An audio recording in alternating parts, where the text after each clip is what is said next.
안녕하세요. 리아TV의 엘리아입니다. 오늘은 리아와 같이 입체도형 편 2탄을 함께 공부해볼까요? 목차를 알아봅시다. 첫 번째, 직육면체와 정육면체 1. 2번, 직육면체와 정육면체 2. 3번, 건널비. 4번, 부피. 5번이 퀴즈 타임이 되겠습니다. 첫 번째, 직육면체의 성질을 알아볼까요? 직육면체의 구성요소, 직육면체의 특징, 직육면체의 면을 읽는 법, 그리고 직육면체의 성질, 마지막으로 직육면체의 겨냥도랑 전개도를 알아보겠습니다. 직육면체란 직사각형 6개로 둘러싸인 도형을 직육면체라고 합니다. 직육면체의 구성요소를 알아볼까요? 면, 선분으로 둘러싸인 부분, 모서리, 면과 면이 만나는 선분, 꼭지점, 모서리와 모서리가 만나는 점을 꼭지점이라고 합니다. 직육면체의 특징을 알아볼까요? 면의 수는 6개고 보이는 면의 수는 3개, 안 보이는 면의 수는 똑같이 3개입니다. 모서리의 수 12개고요. 보이는 모서리의 수 9개고요. 오타가 있었네요. 안 보이는 면의 수 3개입니다. 이번에도 마찬가지로 면이 아니고 모서리입니다. 오타예요. 꼭지점의 수는 8개고요. 보이는 꼭지점의 수 7개고요. 안 보이는 꼭지점의 수 1개입니다. 오타가 많네요. 직육면체의 면을 읽는 법. 한 꼭지점에서 시작해 한 방향으로 읽습니다. 예를 들어서 면, 기역, 니은, 디귿, 리을을 읽거나 또는 면, 기역, 리을, 디귿, 니은으로 읽기도 합니다. 직육면체의 성질을 알아볼까요? 평행한 면은 새싹, 윗면과 수직인 면은 옆면, 한 면에서 수직으로 만나는 면은 4개입니다. 직육면체의 전개도를 알아볼게요. 직육면체의 모서리를 자르어서 펼친 그림을 직육면체의 전개도라고 말합니다. 이번에는 직육면체의 겨냥도 알아보겠습니다. 겨냥도는 보이는 모서리를 실선, 보이지 않는 모서리는 점선으로 그렸습니다. 다음 직육면체의 모든 모서리의 길이의 합은 무엇일까요? 동영상을 멈추고 생각해볼까요? 다 잘 생각해보셨나요? 정답은 36cm였습니다. 정육면체의 성질을 알아볼까요? 여기서는 정육면체, 정육면체의 구성요소, 정육면체의 특징, 정육면체의 전개도, 직육면체와 정육면체 비교하기입니다. 정육면체란 정사각형 6개로 둘러싸인 도형을 정육면체라고 합니다. 정육면체의 구성요소를 알아볼게요. 면, 선분으로 둘러싸인 부분을 면이라고 합니다. 모서리, 면과 면이 만나는 선분을 모서리라고 합니다. 꼭지점, 모서리와 모서리가 만나는 점을 꼭지점이라고 합니다. 정육면체의 특징을 알아볼까요? 이번에도 오타가 조금 있었어요. 면의 수는 6개고요. 보이는 면의 수 3개, 안 보이는 면의 수도 3개입니다. 모서리의 수는 12개, 보이는 모서리의 수는 9개, 안 보이는 모서리의 수는 3개입니다. 꼭지점의 수는 8개고요. 보이는 꼭지점의 수는 7개, 안 보이는 꼭지점의 수는 1개입니다. 이번에는 정육면체의 전개도를 알아볼까요? 직육면체의 전개도와 정의는 같습니다. 정육면체의 모서리를 잘라서 펼친 그림을 정육면체의 전개도라고 합니다. 정육면체와 직육면체를 비교해볼까요? 정사각형은 직사각형이라고 할 수 있으므로 한 면이 정사각형인 정육면체도 직육면체라고 할 수 있습니다. 직육면체와 정육면체의 공통점과 차이점을 구분한 표를 볼게요. 직육면체와 정육면체로 구분했고요. 공통점 3가지를 먼저 알아보겠습니다. 모서리의 수가 12개라는 것이 공통점 중 하나이고요. 꼭지점의 수가 8개라는 것도 두 번째 공통점이 될 수 있겠습니다.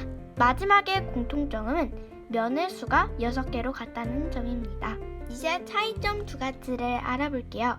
면의 모양이 직육면체는 직사각형이고 정육면체는 정사각형이라는 것이 첫 번째 차이점이 될 수 있겠습니다. 두 번째 차이점은 모서리의 길이입니다. 직육면체는 모서리의 길이가 다른데 정육면체는 항상 모두 같습니다. 중간 퀴즈를 또 풀어볼까요? 다음 직육면체를 잘라 정육면체를 만들 때 만들 수 있는 가장 큰 정육면체의 한 모서리의 길이는? 동영상을 멈추고 마찬가지로 생각해보세요. 정답을 생각해보셨나요? 정답은 3cm였습니다. 세 번째, 건널비를 알아볼까요? 건널비, 직육면체의 건널비 구하기, 정육면체의 건널비 구하기를 배울 겁니다.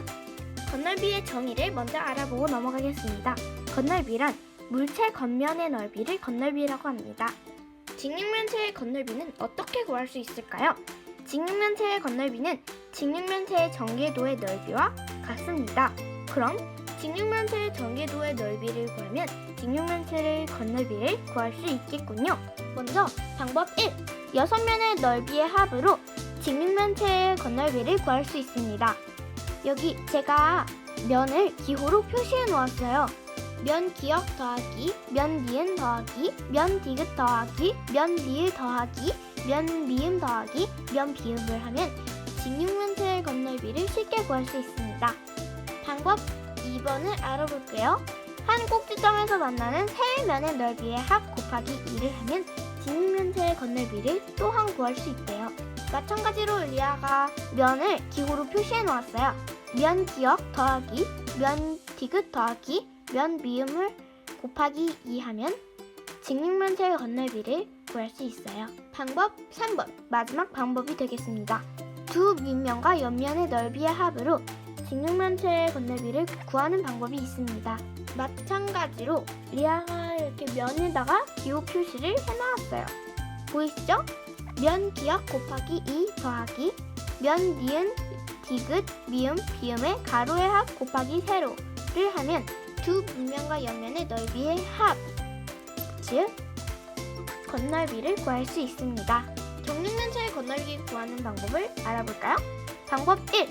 6면의 넓이의 합으로 정육면체의 건널비를 구할 수 있습니다. 조금 복잡하지만 3 곱하기 3 더하기 3 곱하기 3 더하기 3 곱하기 3 더하기 3 곱하기 3 더하기 3 곱하기 3 더하기 3 곱하기 3을 하면 54제곱센티미터가 나옵니다. 이런 식으로 정육면체의 건널비를 구할 수 있습니다.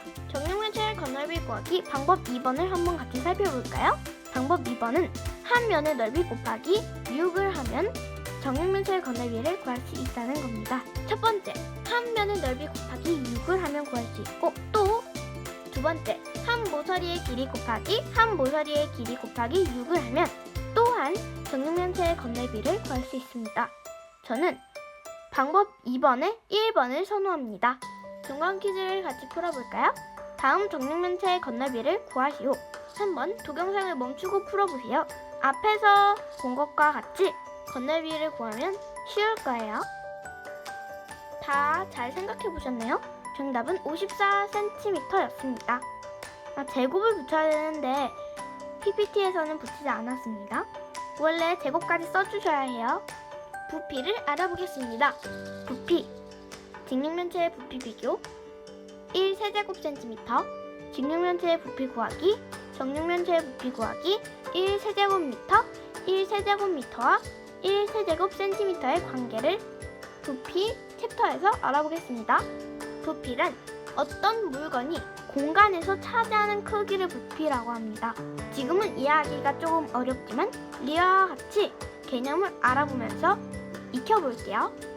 직육면체의 부피를 비교하는 방법 1. 직접 비교하기. 직접 면끼리 대어서 비교를 해볼 수 있습니다. 직육면체의 부피 비교 방법 2번. 임의 단위로 비교하기. 상자 속을 모양과 크기가 같은 물건으로 채우고 물건의 수를 세어서 부피를 비교할 수 있습니다. 이 방법은 조금 복잡한 방법이겠죠? 직육면체의 부피 비교 방법 3번. 모양의 수로 비교할 수 있습니다. 리아는 이 방법을 가장 선호하는데요. 사용한 모형의 부피 개수가 많을수록 부피가 더 큽니다.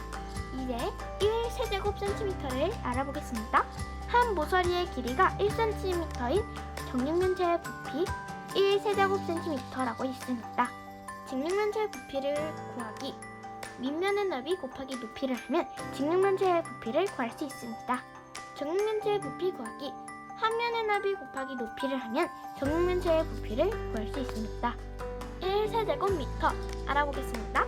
한 모서리의 길이가 1m인 정육면체의 부피 1세제곱cm가 아닌 1세제곱미터라고 있습니다. 1세제곱cm와 1세제곱미터의 관계 알아보겠습니다.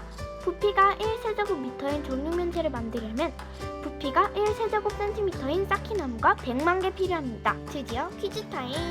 퀴즈를 한번 풀어봅시다. 어려워요. 문제 1번.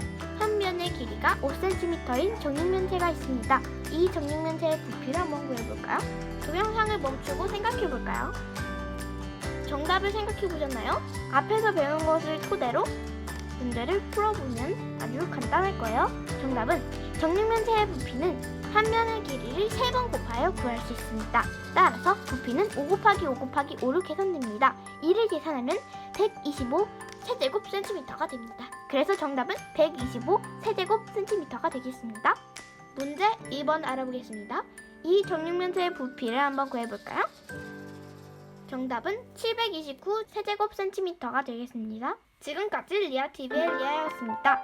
오늘도 재미있으셨나요? 다음 동영상에서 더 재미있는 동영상으로 만나겠습니다.